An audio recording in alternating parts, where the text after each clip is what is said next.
My name is Igor Pancevski. I'm from Oslo, Norway, co-founder of Sparkpark, the company introducing responsible micromobility in the cities. Why we say responsible? The reason for using this word is that we take the focus of micromobility from the other members of our society, probably who will never use a kick scooter, who will never use an e-bike, like people in wheelchair, blind people, and etc.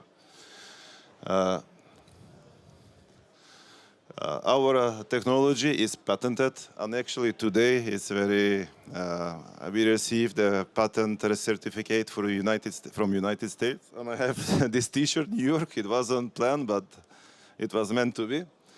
And that means we can trace any Bluetooth, RFID, and other wireless broadcasting devices with a centimeter precision. And as we know, all the shared micromobility vehicles, they do have Bluetooth and other broadcasting devices. So by localizing those devices in the kick scooters and e-bike, we localize the devices with the centimeter precision. And here you can see that we want to actually help the cities to implement micromobility services with the lower cost by not having installation of racks and charging stations and etc. But just putting a sensor above the totem here. This is the picture from Warsaw where we did a pilot with Nextbike.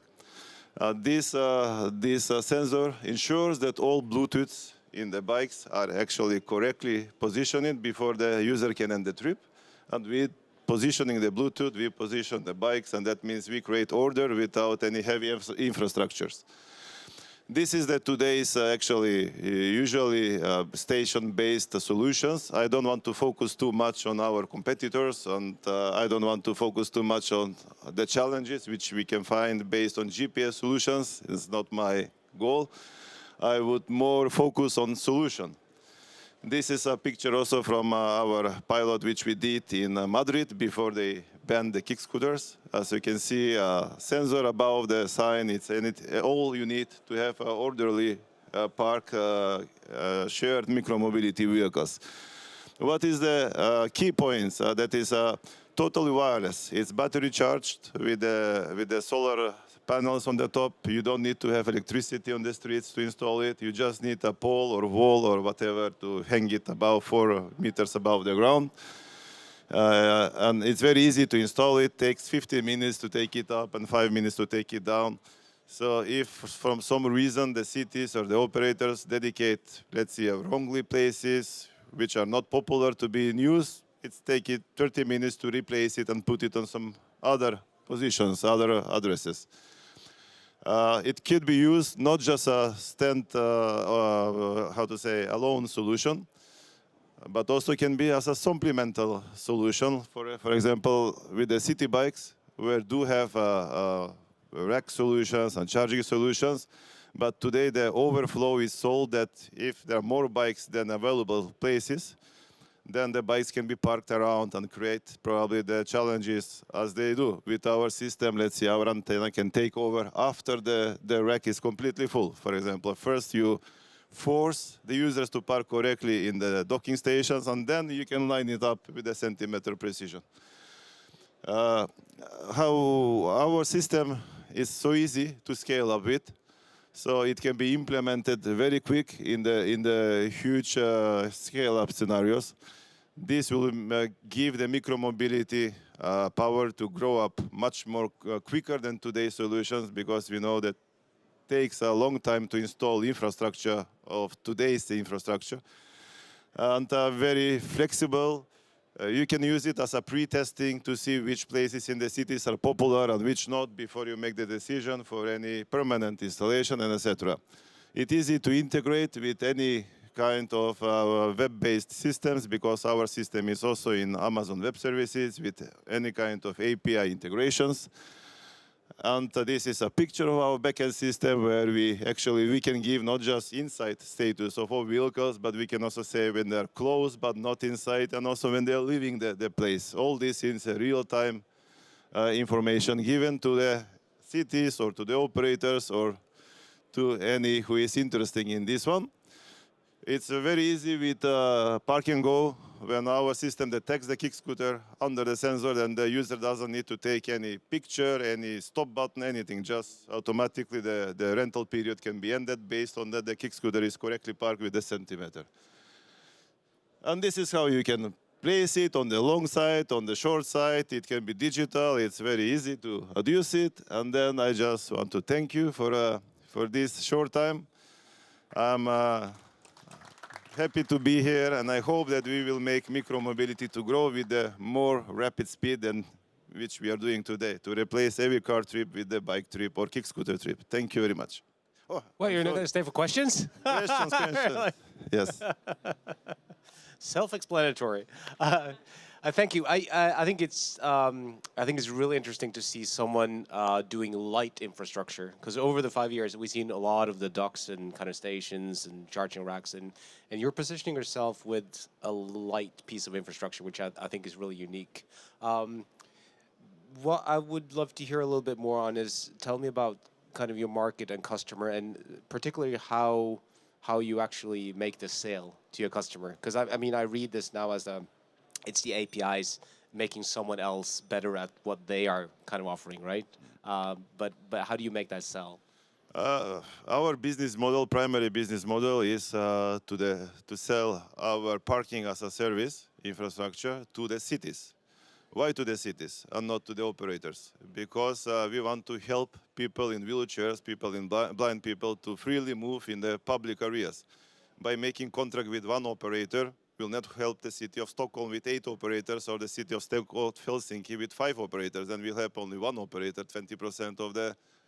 We want people to get benefit of this one. We have recently now won a tender in Helsinki, and we are doing this now integration with the operators, 5 operators there.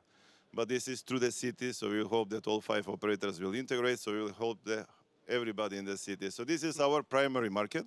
But of course, there are some cities with only one single operator there. Then we can do the cooperation with the operator there, because you fix 100% of the challenges by working together with one operator too. Right. So the model is essentially then, it's more like a traditional car parking sensor where the city would buy it, but then you would require the regulation to or ask the operators to comply with it. Yes, so we hope that the cities will include our system in the following tender. Right. So every kick scooter or e-bike operator operating in the city who has agreement with us will be automatically connected to our system through the city system. But here's back to what I think is cool, is that you, like, compared to a lot of others that will require them to put things on their scooter, this is essentially just an API connection, right? Correct, because all kick scooters and e-bikes and cars and every vehicles, they do have Bluetooth from the factory. So we just raise the existing Bluetooth in the fleet. So no operator needs to make any additional cost on their fleet. They don't need to upgrade, they don't need to buy. Every Bluetooth from 4.0 and newer is compatible. That means 15 years back in time. Oh, that's very interesting. No, I don't look like I have questions. I've been working with this startup for 2.5 years, so I've given them my questions along the way. I'll add another one then. You keep referring to not having to take a picture, but wouldn't those actually be complementary? Because, I mean, a lot of the requirement for parking is not necessarily just a placement, but also that you align the bike, like, next to the wall. Like, I mean, that you wouldn't be able to capture with your device, right? Yes, of course, if someone wants to invest more, if you put 2 devices, 2 Bluetooth devices in each kick scooter, then we will know exactly the direction, the position, lying down or rising stand. That is actually depend of the operator want to invest more or not. Exactly now, every fleet is compatible just to position it park correctly or not. But pictures can be sometimes maybe GDPR questionable, because if somebody parks there and take pictures from there and I'm here and you see somebody's taking picture of the vehicle but you are behind of the picture, and usually these parkings are made in the city centrums with thousands of people behind of the picture. So how these pictures are dealt with, some facial recognition software can maybe find my personal moving in the city, even I am not a, let's say, kick scooter or e-bike user. So this picture says taking pictures of the public area is not so easy in Europe, I think. Okay. What are the main excuse for the cities you talk to not install it like the day after? We have been talking with, we have talked at least with 30, 40 European cities. And in Europe, the mandatory regulations, because the cities doesn't have the authority to force the operators to connect to this system, takes time and takes years. Sometimes we see the city of Helsinki. We started the discussion with them 2 years ago, and first now we're starting the pilot. But we also went to the other side of the big ocean, to the United States. We were there in April, and already now, the last week, we signed a contract with Denver City. That means it took 2 months, which takes in Europe 2 years. So we need to speed up this legislation. We need to speed up this, I don't want to use the word forcing, but we do have to have more orderly parking in the cities. And I just want to say, with our easy to scale up system, you can have almost free flow. Nobody stops the city to have this sensor every 100 meters. It's almost like a free flow today, but always park correctly. Thank you, Igor. Thank you. Round of applause.